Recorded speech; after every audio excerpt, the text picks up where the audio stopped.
소금이 건강에 좋다고 하니까 아침에 드시는 분도 있고 저녁에 드시는 분도 있습니다. 공복이 좋다, 저녁 소금물이 좋다, 여러 이야기들이 있는데요. 과연 언제 먹어야 맞는 걸까요? 타이밍을 잘못 알고 계신 분들도 많으신데요. 아침 공복에 마셔서 괜찮은 사람도 있지만 그렇지 않은 분들도 많습니다. 저녁에 마셨더니 힘들다는 분들도 계십니다. 아침 소금물, 저녁 소금물, 타이밍이 다르면 효과도 다릅니다. 자, 오늘 언제 어떻게 마시면 효과가 극대화되는지 그 차이와 방법 알려드리도록 하겠습니다. 나에게 가장 효과 있는 시간대와 방법은 언젠지 영상 끝까지 시청하시고 해답 얻어가세요. 소금물 아침 저녁 중 언제 먹어야 하나요? 네, 이 질문 정말 많이 받습니다. 제가 드리고 싶은 첫 번째 대답은 바로 이겁니다. 몸이 필요로 하는 시간에 드시면 됩니다. 그런데 그 필요한 시간 어떻게 알 수 있을까요? 자연의 시간대와 이 몸의 순환 원리를 이해하시면 그 해답을 찾으실 수가 있습니다. 저는 30년 가까이 이 자연치유 현장에서 수많은 사례들을 경험을 해왔는데요. 병명이 무엇이건 건강을 회복하는데 중요한 바탕에 바로 체액이 있습니다. 체액은 체력의 미천을 만드는 거라고 할 수 있는데요. 체액을 만들고 유지하고 순환시키는데 가장 중요한 것이 바로 소금입니다. 소금의 중요성을 30년 가까이 외쳐왔는데요. 원리와 사례들을 담아서 짠맛의 임책을 출간하기도 했습니다. 병원에 가면 제일 먼저 놔주는 게 바로 수액, 생리식염액인데요. 수액만 맞았는데 기운이 나고 정신이 번쩍 난다, 입맛이 돈다, 밥을 먹을 수 있게 됐다 이야기들을 하십니다. 다양한 수액이 있지만 기본 수액만 맞아도 효과를 얻는 분들이 많은데요. 그 안에 특별한 영양제나 약이 들어있어서라기보다는 체액의 밸런스를 맞춰줬기 때문입니다. 소금은 약이 아니라 체액의 균형을 만드는 가장 바탕이 되는 재료입니다. 이 아침과 저녁에 몸의 작동 모드가 다른데요. 아침은 오행으로 보면 화기의 시간, 신장의 시간입니다. 불을 붙여서 하루를 시작하는 시간인데요. 교감신경이 항진이 되고 활동을 위한 준비를 몸이 하게 됩니다. 시동을 걸고 엔진에 불을 붙여서 본격적으로 힘을 쓰기 시작하는 시간입니다. 저녁과 밤의 시간은 수기의 시간이고 신장과 방광의 시간입니다. 쓰고 난 찌꺼기를 거르고 회복하고 저장을 하는 시간인데요. 두 시간대는 서로 다른 힘을 필요로 하는데요. 아침에 발산을 시키고 시작할 때의 그 힘과 저녁에 가라앉히면서 수렴을 시키는 두 시간대는 다르게 작동한다고 할 수가 있습니다. 교감신경과 부교감신경, 자율신경도 다르게 역할을 하는데요. 두 시간대는 마시는 목적이 다르다고 할 수 있습니다. 아침 저녁 소금물의 효과는 어떻게 다른가요?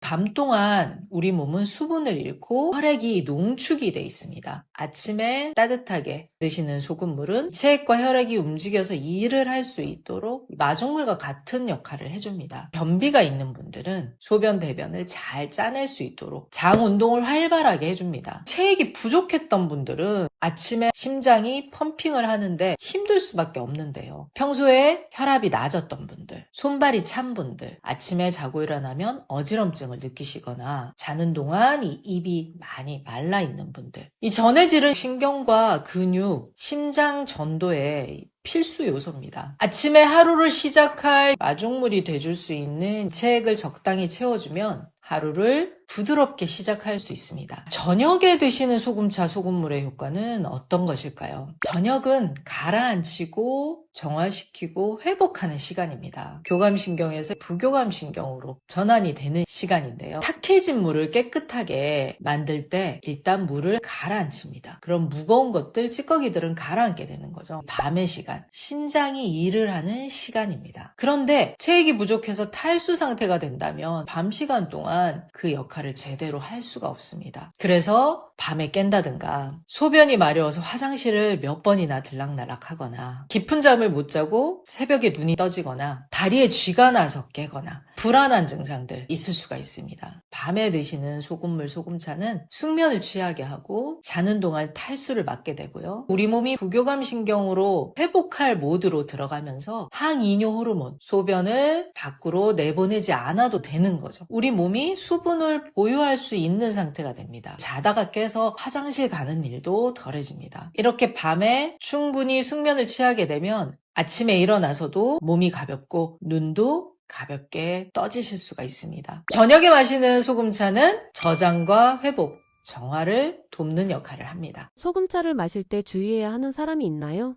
주의할 분들이 있습니다. 아침에 공복에 소금차 마시면 좋다고 해서 마셨는데 힘들다. 밤에 마시다가 화장실만 자주 왔다 갔다 했다 하시는 분들도 있습니다. 아침에 소금물 주의해야 될 분들 알려드리도록 하겠습니다. 아침에 혈압이 오르는 분들, 얼굴만 붉어지면서 상기가 잘 되는 분들, 전체적으로 붓기보다는 얼굴만 땡땡 붓는 분들, 변비 중에서 동글동글 토끼똥 같은 그런 변비에 시달리는 분들, 이런 분들 같은 경우는 화기인 시간, 심장이 불을 붙여서 하루를 시작해야 되는데 이때 과도한 농도나 많은 양의 소금이 들어오면 심장이 밀어내는데 부담을 줄 수가 있습니다. 지금 말씀드린 그런 상태인 분들은 아침에 드시기보다는 점심 이후나 밤 시간에 드시는 것을 추천을 드립니다. 저녁에 소금물 드실 때 주의해야 되는 분들 알려드리겠습니다. 밤에 주로 붓고 늦게 드시거나 짜게 드시면 밤에 오히려 화장실 자주 가시는 분들, 공복 상태가 되면 잠을 잘 못 자서 속이 쓰려서 깨시거나 위장이 약한 분들, 저녁 시간대 고농도나 많은 양의 소금을 드시기보다는 드시는 시간을 바꾸시거나 양을 조절하시는 게 좋습니다. 아침과 저녁 각각 소금차 먹는 방법과 주의할 점은?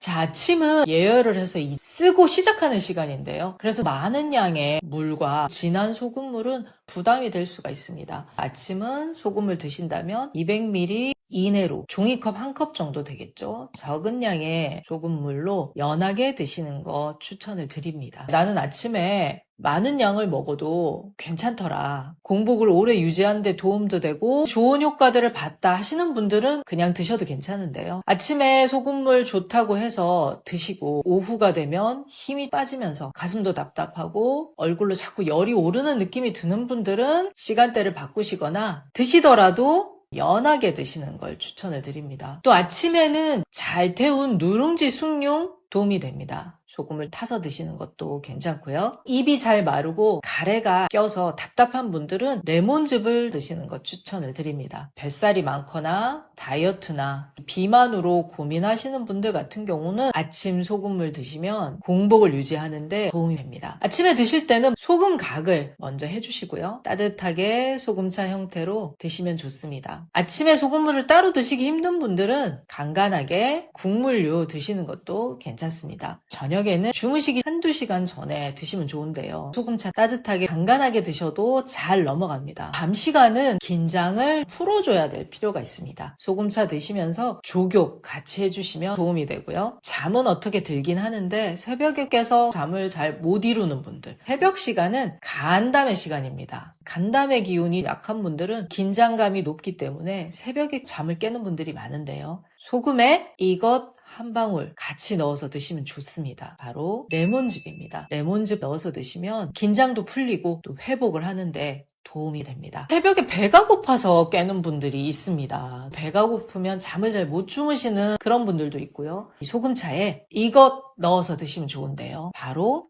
꿀입니다. 꿀은 위장을 보호하고 속을 편안하고 따뜻하게 만들어주는데요. 주무실 때 배가 고파서 깨거나 속이 헛헛해서 깨거나 꿀 넣어서 드시면 좋습니다. 어떻게 먹어야 되나요? 질문 많이 하십니다. 소금을 식사 외에 따로 드시는 거에 부담스럽다. 그런 분들을 위해서 소금차를 만들어서 드시라고 권해드렸는데요. 물에 타서 차나 물의 형태로 드시는 것도 좋고요. 힘든 분들은 알갱이를 녹여서 드시거나 분말을 드시고 물로 삼키는 방법으로 드셔도 괜찮습니다. 본인이 잘 맞고 잘 드실 수 있는 방법으로 드시면 좋습니다. 드신 뒤에 목이 마르면 물을 좀 더 드시면 되고요. 이 0.9%냐 0.5%냐 몇 프로로 먹어야 되느냐 크게 중요하지 않습니다. 내가 소금을 먹고 물이 더 필요하다면 몸은 물을 부르는 신호를 보내고요. 먹었는데 그다지 물이 먹히지 않는다. 그 농도가 나에게 맞는 상태입니다. 몸은 스스로 농도를 조절을 해오고 있습니다. 이 양의 어떤 방법에 너무 집착하지 마시고 몸이 잘 받아들일 수 있는 방법으로 원하는 만큼 드시는 게